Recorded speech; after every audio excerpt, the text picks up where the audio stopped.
दादा नमस्कार. काय नाव आपलं? राज गोरख. ओके. हा जो ताल तरंग कार्यक्रम कितवं वर्ष आहे, काय कार्यक्रमाबद्दल माहिती द्याल?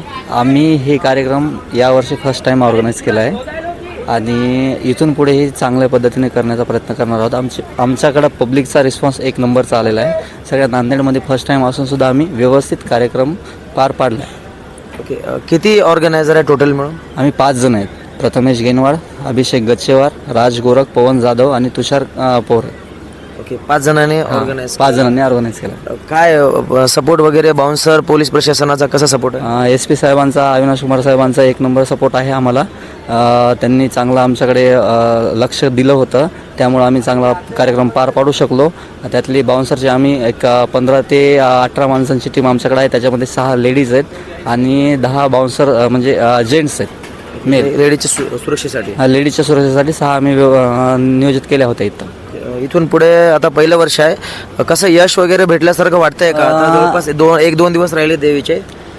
2 दिवस आहेत देवीचे. यश म्हणजे मनाच्या म्हणजे मनावर तितकं जास्तच यश आहे, कारण फर्स्ट टाईम असल्यामुळे आम्हाला वाटलं नव्हतं एवढा प्रतिसाद मिळेल आम्हाला, पण पब्लिकनं लोकांनी भरपूर प्रेम दिलं आहे. दरवर्षी इव्हेंट घ्याल का सर असं? दरवर्षी हे तर पहिलं वर्ष होतं, याच्याही पेक्षा बेस्ट करतो आम्ही पुढच्या वेळेस. थँक्यू दादा. काय नाव आहे दादा आपलं, आणि या कार्यक्रमाचे तुमचं नाव सांगा आणि ऑर्गनायझर कोण आहेत, त्याबद्दल माहिती द्या. माझं नाव प्रथमेश गेनवाड आहे आणि आम्ही हा प्रोग्राम जे आहे ते पहिलीच वर्ष आहे आमचं हे प्रोग्राम करण्याचं. याच्यामध्ये आम्ही 5 पार्टनर आहेत. राज गोरख आहे, पवन जाधव आहे, तुषार पोरे आहे आणि अभिषेक गच्चेवार आहे. हे आम्ही 5 जण मिळून पहिल्या वेळेस हे ऑर्गनाईज केलेलं आहे इव्हेंट. कसा आहे रिस्पॉन्स वगैरे चांगला आहे, प्रतिसाद वगैरे चांगला दिलेला आहे. पब्लिकनं वगैरे खूप प्रेम दिलं आहे आम्हाला, त्याबद्दल आम्ही त्यांचे खूप आभारी आहोत. बाकी सुरक्षेसाठी काय अरेंजमेंट आहे ते? सुरक्षेसाठी इथं 4ही साईडनं पूर्ण वॉल आहे. तुम्ही बघू शकता 7 फीटची जवळपास वॉल आहे. याच्यावरून साईडनं कोणी पण वर चढू नये याच्यासाठी, म्हणजे खाली काही सपोर्टिंगला काहीच नाही आहे. तर त्यामुळे वरून कोणी बाहेरचं व्यक्ती कोणी घुसण्याचा बिलकुल अजिबात प्रयत्न होत नाही आणि येतही नाही कोणी मदत. आणि राहिली गोष्ट दुसरी की इथं प्रत्येक कॉर्नर आपण पूर्ण कॅमेरामध्ये कव्हर केलेला आहे. आणि जेव्हा एंट्री आहे हे सुरक्षिततेकडे लक्ष देऊन आपण वेगवेगळी सेपरेट केलेली आहे. जेंट्स आणि लेडीज यांची एंट्री सेपरेट केलेली आहे. आणि त्या ठिकाणी सुरक्षा म्हणजे बाउन्सर टीम वगैरे आपल्याकडे आहे, कॅमेरा, CCTV हे सर्व गोष्टी आहेत. आणि पार्किंगसुद्धा व्यवस्था आहे आपल्याकडं, जेणेकरून ट्रॅफिकला किंवा कुठल्याही यांना अडथळा होऊ नये निर्माण, या दृष्टीनं आपण सगळं व्यवस्था केलेली आहे इथं आहे. साऊंड DJ वगैरे काय कुठला आहे काय? साऊंड वगैरे जगबीर सिंग यांचं आहे, साऊंड सिस्टम आहे. एक ट्रस आहे, एक समोरच्या साईडला लाईट्स आहे. ओके. जो प्रशासनाचा जो नियम आहे की 10 वाजता साऊंड, गाणे, म्युझिक बंद झालं पाहिजे, ते तुम्ही फॉलो करता का? हो, बिलकुल फॉलो करतो. दररोज 10 वाजता म्युझिक? हो, 10 वाजण्याच्या 5 मिनिट आधीच आम्ही कम्प्लिटली बंद करतो. आम्ही कसं आहे, पोलिसांना सपोर्ट करतो, त्यांनी आम्हाला सपोर्ट करतो. आणि माझी अशी अपेक्षा आहे की सर्वच इव्हेंट जे घेणारे आहेत त्यांनी सर्वांनी एकमेकाला सहकार्य केलं पाहिजे. नक्की दादा. काय तिकीट दर ठेवलाय?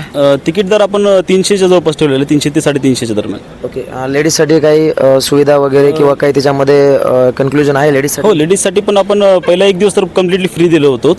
त्याच्यानंतर पण लेडीजला आपण 50% डिस्काउंट पण दिले होतो स्टार्टिंगला. हो. आणि आणखीन एक महत्त्वाची गोष्ट म्हणजे की आमची जी जागा मालक आहेत, ओनर, यांनी पहिल्यांदाच आत्तापर्यंत कोणालाच जागा दिलेली नव्हती. काय नाव आहे त्यांचं? मनुभाऊ पावडे आणि किशोर पावडे, 2 जण आहेत. तर त्यांनी पहिल्यांदाच आमच्यावर विश्वास ठेवून पूर्णपणे आमच्या स्वाधीन केलेलं आहे हे ग्राउंड. त्यांचे मी मनापासून आभार मानतो. कसं आहे म्हणजे चांदोजी पावडे मंगल कार्यालय सेफ्टीच्या दृष्टिकोनातून आणि कार्यक्रम घेण्याच्या, इव्हेंट घेण्याच्या दृष्टिकोनातून कसं वाटतं? एकदम सेफ आहे. आणि याचं जे क्राऊड कॅपॅसिटी आहे ते जवळपास 3000 सिटिंग कॅपॅसिटी आहे आणि 1500 जवळपास आपण इथं खेळू शकतो आरामशीर. आणि 4ही साईडनं तर पूर्ण वॉल्स वगैरे आहेत, तर बाकीच्या ठिकाणसारखं असं कोणी घुसण्याचा प्रयत्न वगैरे कुठलंही काही असं होत नाही इथं. आणि 4ही साईडनं फोकस वगैरे लाईट प्रॉपर केलेले आहेत. 100 वार्म लाईट्स आहेत साईडनं. हे सगळं काही व्यवस्था त्यांनी केलेली आहे. आणि खालीसुद्धा ब्लॉक्स आहेत असे, जिथं की पाऊस जरी पडला तुमचा तरी एका 5 मिनिटामध्ये समजा पाऊस क्लिअर होतो आणि आपण ग्राउंड रेडी होऊन जाते खेळण्यासाठी. आता शेवटचा प्रश्न आहे. गरबा खेळण्यासाठी हा भारतीय हिंदू संस्कृतीचा जुना कार्यक्रम आहे म्हणा, म्हणजे एक कल्चरल आहे. तर जे वेस्टर्न ड्रेसमध्ये जर मुली आल्यात तर त्यांच्यासाठी तुम्ही काही सूचना देता का? काय वाटते तुम्हाला? मला असं वाटतं की पाहणाऱ्यांची दृष्टी जी आहे ती सुधारणा केली पाहिजे. त्यांच्या दुसऱ्यांच्या याच्यावर आपण बोलण्यापेक्षा आपण स्वतः पहिले सुधारलं पाहिजे स्वतःच्या याच्यावर, असं असं वाटतं. शेवटी मग आता टायमिंगचा अंदाजा घेऊन वगैरे लेडीजनं पण आपलं स्वतःचं थोडंसं मान ठेवून गोष्टी केल्या पाहिजे. अंगप्रदर्शन न करता व्यवस्थित यायला पाहिजे. येस. तर आज आपण ताल तरंग यांचे ऑर्गनायझर जे आहेत राज गोरख, पवन जाधव, प्रथमेश गायनवाड, अभिषेक गजेवार, तुषार पोहरे लहानकर आणि याच्या मेंटॉर होत्या सुप्रिया नाईक. तर खूप छान कार्यक्रम इथं यांनी ऑर्गनाईज केलेला आहे. नांदेडमध्ये यांची फर्स्ट टाईम आहे आणि फर्स्ट टाईमच्या मानाने खूप चांगला कार्यक्रम ऑर्गनाईज केला आहे. बाउन्सर पण खूप चांगल्यारीते आम्ही पाहिलं आहे. बाउन्सर प्रत्येक क्राऊडमध्ये जाऊन मुली सुरक्षित आहेत का, कोणी त्यांना छेडछाणी करते का, टच करते का, ह्या सगळ्या गोष्टी ते इथं व्यवस्थित पाहत आहेत, व्यवस्थित हँडल करत आहेत. DJ साऊंड सिस्टीम पण खूप चांगला इथं आहे आणि सगळ्यात महत्त्वाचं म्हणजे पोलीस प्रशासन इथं सुरक्षेसाठी आलेलं आहे.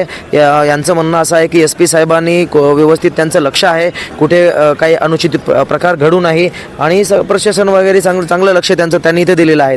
तर यांचं पहिलं वर्ष आहे. आमच्याकडून यांना खूप खूप साऱ्या शुभेच्छा आणि दरवर्षी तुम्ही असा कल्चरल कार्यक्रम घ्यावा अशी नांदेडकरांची इच्छा आहे. मी रिपोर्टर दीपक भवर, प्राईड न्यूज इंडिया.